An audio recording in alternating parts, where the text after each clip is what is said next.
Access control in Joomla can be really simple and it can be really complex depending on the site that you're building. If you're not going to have any registered users on your site and you only have one editor, well then you can ignore this video. It's pretty simple.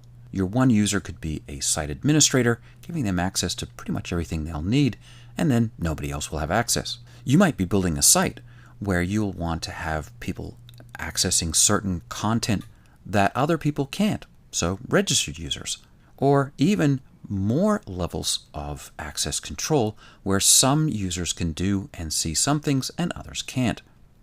Simply put, access control in Joomla controls what people can see and what people can do. And there are 5 levels: public, guest, registered, special, and super users.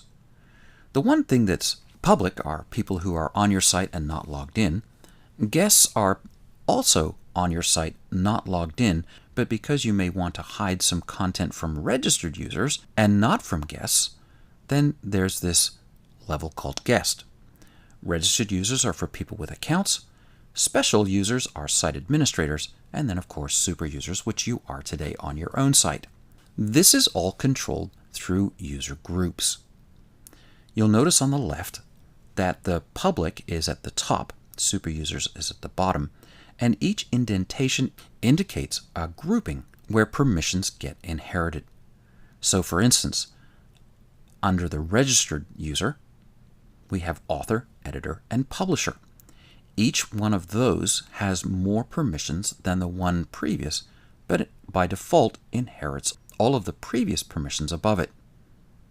An administrator has more permissions than a manager, and obviously a manager has way more permissions than a guest. Finally, there's super user that has every permission. These are the ones that come with Joomla, but of course you can add your own. Finally, access control allows you to customize the control for any given article, menu, or module. For instance, here on the screen, I've clicked on editor, and I could disallow the editor group from ever being able to edit this particular article. And we'll take a look at that in just a moment.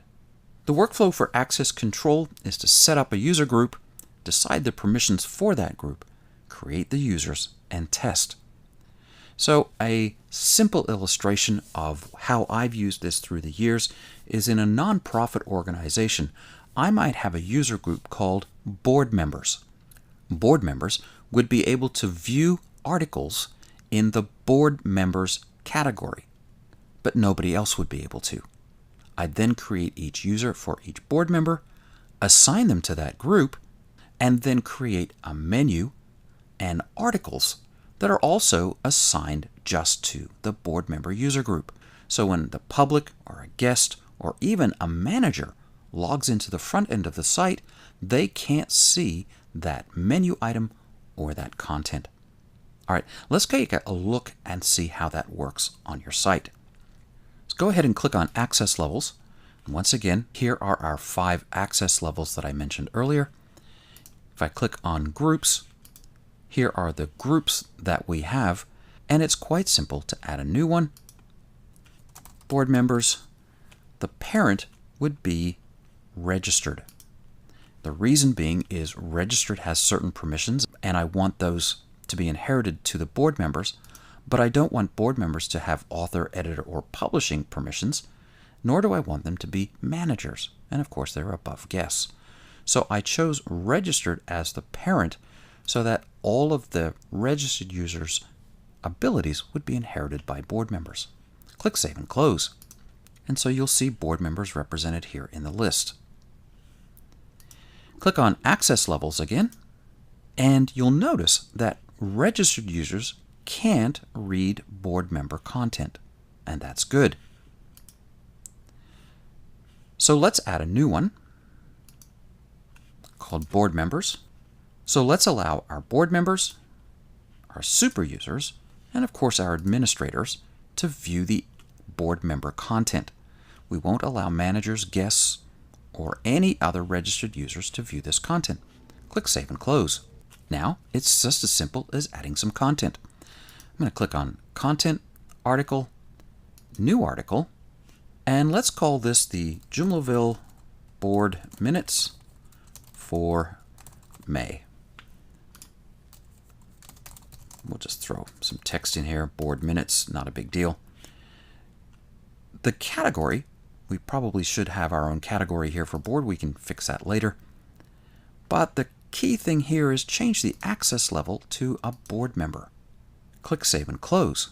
Now you'll notice that only board members, administrators, and super administrators, of course. Go ahead and click on Categories.